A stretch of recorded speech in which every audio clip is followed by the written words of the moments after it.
ఒక దేశంలో యువరాజు గారి వివాహ సంబరాలు జరుగుతున్నాయి. రాజకుమారుడు పెళ్లి కుమారుడిగా సిద్ధపడి రాజా భజంత్రీలతో మేళతాళ వాయిద్యములతో మహా ఆర్భాటంతో తరలి వస్తున్నాడు. ఆ పరిశుద్ధుడైన పెళ్లి కుమారుని కలుసుకొని ఆయనతో పాటు విందు గృహంలోనికి వెళ్లే నిమిత్తం దేశంలోని అన్ని దిక్కుల నుండి కన్నికలు ఆహ్వానించబడ్డారు. ఈ ఘనమైన వివాహ ఆహ్వానం అందుకుని 4 దిక్కుల నుండి, 4 మూలల నుండి, పర్వత వాసులలో నుండి, లోయ ప్రాంతాల నుండి మొత్తం 10 మంది కన్యకలు అతి సౌందర్యంగా అలంకరించుకుని మంచి వస్త్రాలను ధరించి పెళ్లి కుమారుని ఎదుర్కోవడానికి ఆనందంగా వచ్చారు. వారి పేర్లు ఏమంటే వందన, కీర్తన, దేవప్రియ, కరుణ, ప్రార్థిత, ఆకర్షణ, సప్తవర్ణ, మధుభాషిణి, ధూమనష్ట, లోకప్రియ.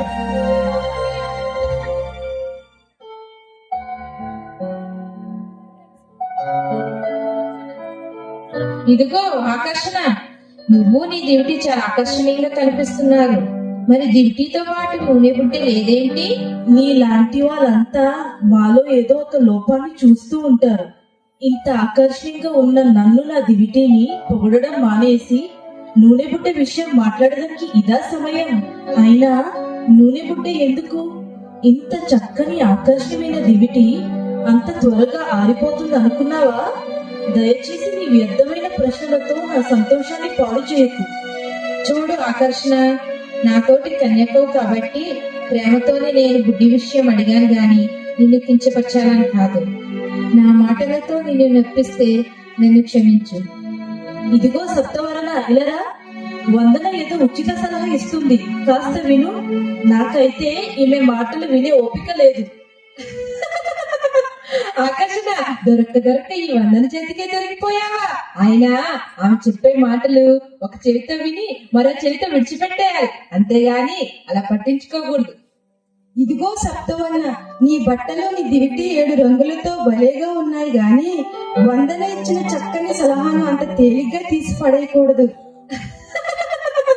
మొత్తానికి వందనని బలపరుస్తూ బాగానే మాట్లాడుతున్నావు గాని మా అభిప్రాయాన్ని మార్చలేదు. మేము జ్ఞానవంతులమే. ఇదిగో సప్తవర్ణ, మీవి చాలా గట్టి గుండెలని అంటున్నారు గాని నిజానికి కఠినమైన గుండెలు.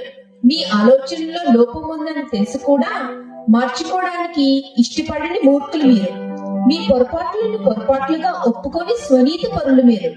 అవును, నీవు చెప్పినట్లే మేమంతా కలిసినా నీ మనసులు మార్చలేము. ఎందుకంటే మా మాటలను ఎట్టి పరిస్థితుల్లోనూ వినకూడదని ముందుగానే తీర్మానించుకొని వచ్చారు కదా. స్నేహితులారా, ఏమిటిది? మనం పెళ్లి కుమార్ని ఎదుర్కోవడానికి వెళ్ళబోతూ ఈ వాదోపవాదాలు ఏమిటి? ఎన్నాళ్లకో మనం ఇలా కలుసుకున్నాం. ఒకరి లోపాలు ఒకరు ఎంచుకోకుండా అంతా ఒకటిగా సర్దుకుపోదాం. త్వరలోనే పెళ్లి కుమారుడు వచ్చేస్తాడు. మనం అంతా కలిసి ఆనందంగా ఆయనతో పాటు విందు గృహంలోనికి వెళ్ళి అక్కడ సంతోషిస్తాం. దివిటీలు ఉండడం అనేది ముఖ్యమైన విషయం, కానీ నూనె బుడ్డీలు మనతో తీసుకువెళ్తున్నామా లేదా అన్నదంత ముఖ్యం కాదు. ఇలా మాట్లాడి నేను ఎవరి మనసు నొప్పించలేదు కదా. లేండి, మనమంతా పాటలు పాడుతూ నాట్యం చేద్దాం.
ఆహా, ఆటపాటలతో అందరూ అలసిపోయారా?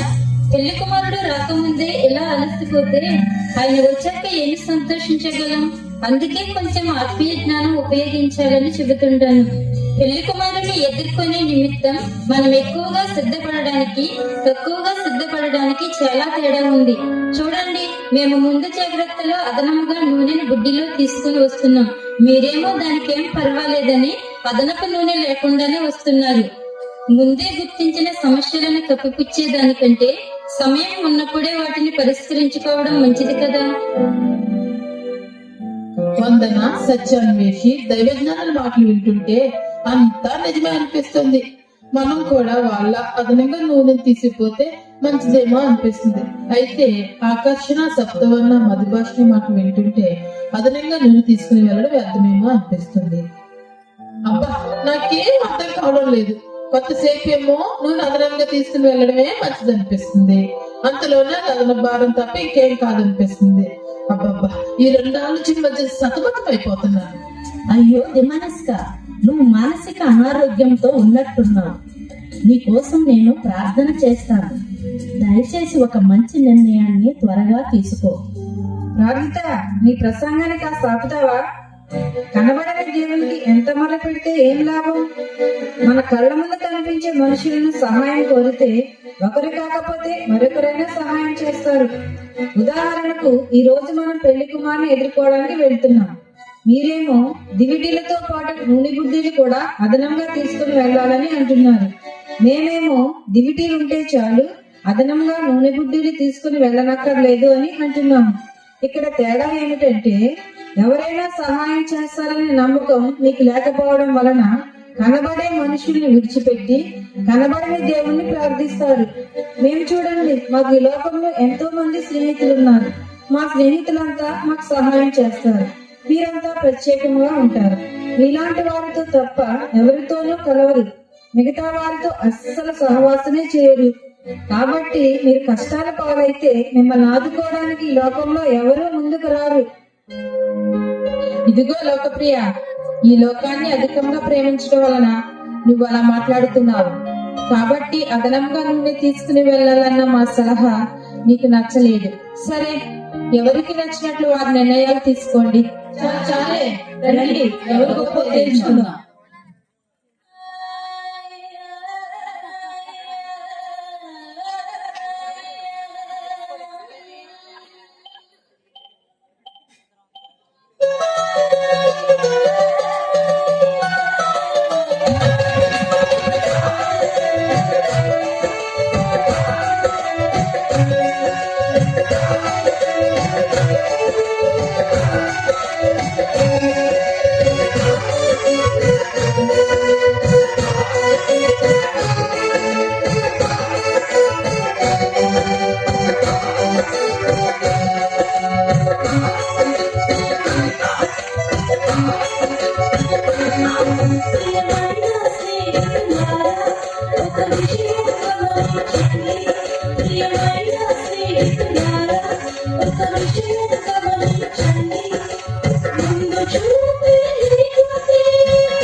కన్యకలారా రండి, ఆయన ఎదుర్కొని ఆయనతో పాటు విందు గృహంలోనికి వెళ్ళడానికి సిద్ధపడండి.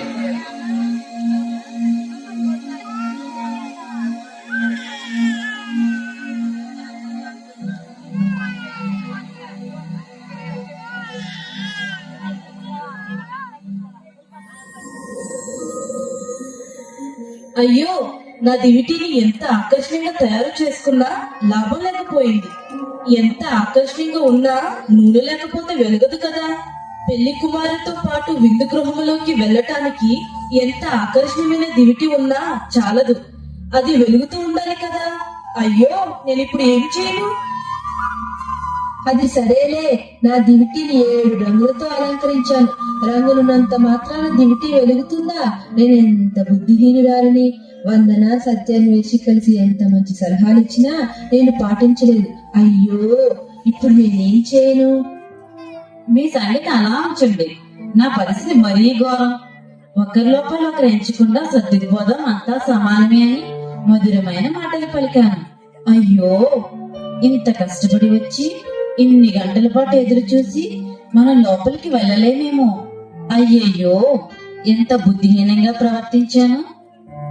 మీ అందరికంటే నా పరిస్థితి మరీ ఘోరం. ప్రతి విషయానికి 2 మనసుల మధ్య తడబడే మనస్కురాలి.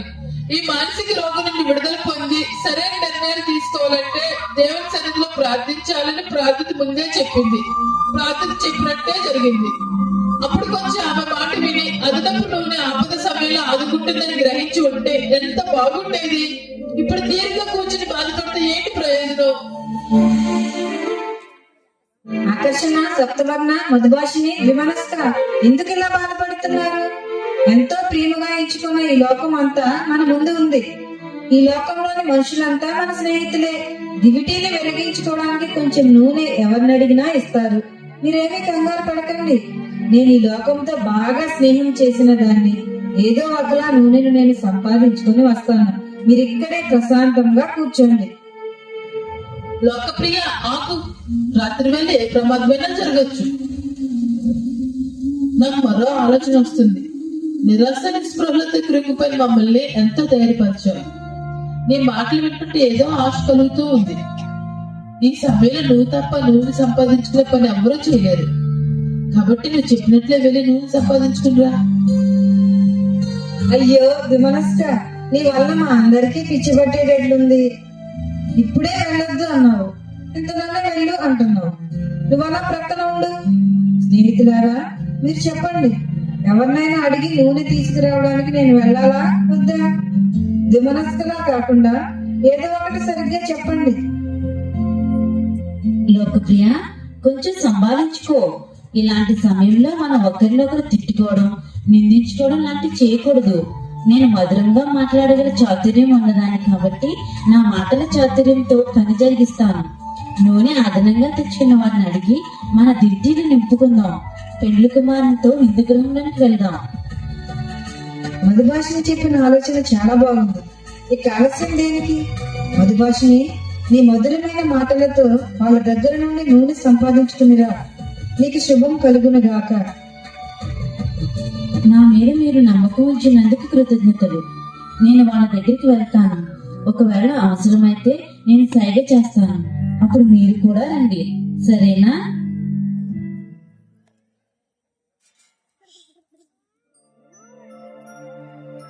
నా ప్రియమైన స్నేహితులారా, నేను మీతో కొంచెం మాట్లాడాలి. ఏం పర్వాలేదు, లోనికిరా మధుభాషిని. మీరంతా సిద్ధపడ్డారా? దివిటీలు వెలిగించుకొని సిద్ధంగా ఉండండి. ఏం సిద్ధపడటం? మా దివిటీల్లో నూనె అయిపోయినందువలన అన్నీ ఆరిపోయాయి. మీరు చెప్పిన మాట మేము వెళ్ళలేదు. మీలా అదనంగా నూనె తెచ్చుకున్నందువలన ఇప్పుడు సిగ్గుపడుతున్నాం. మీరు అదనంగా తెచ్చుకున్న నూనె కొంత మాకు ఇస్తే మా దివిటీలు వెలిగించుకుంటాం. మధుభాషిని, ఇది దైవజ్ఞానం అనిపించుకోదు. సమయం మించిపోయింది. మేము అదనంగా తెచ్చుకున్న నూనె మాకు మీకు సరిపోదు. మీరు త్వరగా ఊళ్ళోకి వెళ్ళి నూనె కొనుక్కుని రండి.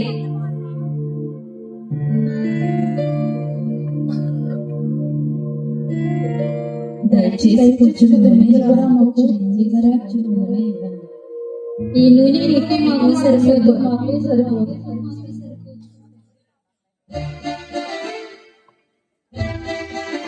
ఇదిగో ఆకర్షణ, సత్యవర్ణ, మధుభాషిణి, ద్విమనస్క రండి. వాళ్ళని ఎంతసేపు బ్రతిమలాడతాం? మనమంతా కలిసి వెళ్లి దైవజ్ఞాన కళాశాలలో నూనె కొనుక్కుని వద్దాం. పదండి.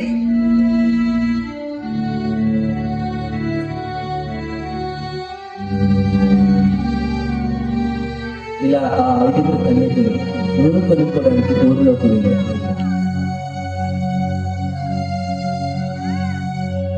ఆ 5 కన్యకులు నూనె కొనుక్కొని వచ్చేలోపు పెళ్లి కుమారుడు మేళతాళ వాయిద్యములతో మహా ఆర్భటంతో తరలి వచ్చారు. ఆయనను ఎదుర్కొని 5 బుద్ధిగల కన్యకులు సంతోషంగా విందు గృహములకు ప్రవేశించారు.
తెలియదు. నీ లౌకికమైన శరీర సంబంధమైన బాహ్య ఆకర్షణతో సంబంధం లేదు. నీకు తలుపు తెరవబడదు, వెళ్ళిపో.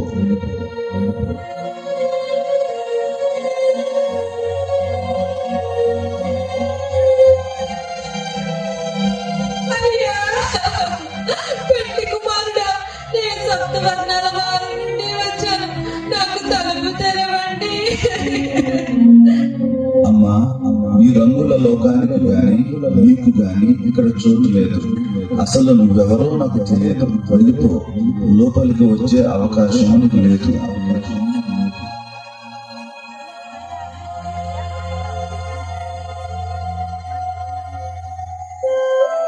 ఓ అతిలోక సుందరుడా, దయా దాక్షిణ్య పూర్ణుడా, ప్రేమ వాత్సల్యతలు కలిగిన కరుణా కటాక్షములు చూపే ఓ దివ్యవరుడా, దయచేసి నాకైనా తలుపు తీయవా. అమ్మా, నీ మధురమైన మాటలు చాలా బాగున్నాయి, కానీ నువ్వు ఎవరివో నాకు తెలియదు. విందు గృహంలో నీకు చోటు లేదు. అయ్యా పెళ్లి కుమారుడా, నాకు ఈ క్షణంలో లోపలికి రావాలనిపిస్తోంది. నా మనసు మారిపోకపోతే తలుపు తీయవా? అమ్మా, నువ్వు ద్విమనస్కురాలిగా ఉన్నావు.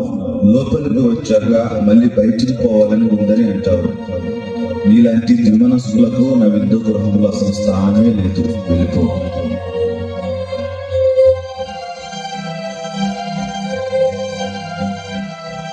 అయ్యా పెళ్లి కుమారుడా, నేను లోక ప్రియను. ఈ లోకములో ఉన్న సమస్తము కంటే నీవే గొప్పవాడవని నాకు ఇప్పుడు అర్థమైంది. ఇక నుండి లోకాన్ని కాక నిన్నే నమ్ముకుంటాను. నాకైనా తలుపు తీయవా. నన్ను దయచేసి విందు గృహంలోనికి రానియవా.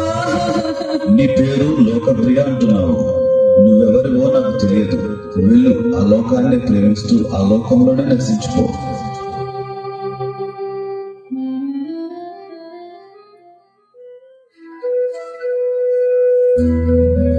ప్రియులారా, ఎంతవరకు ఈ చక్కని ప్రదర్శన చూశారు కదా.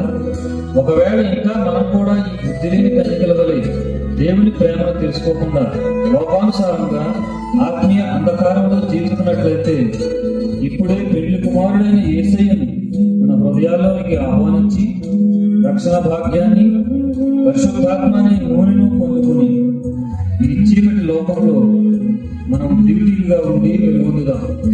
పెళ్లి కుమారుని విందులో పాల్గొందుదాం. ఇదే మనకు దేవుడిచ్చిన అద్భుతమైన గొప్ప సమయం. God bless you all.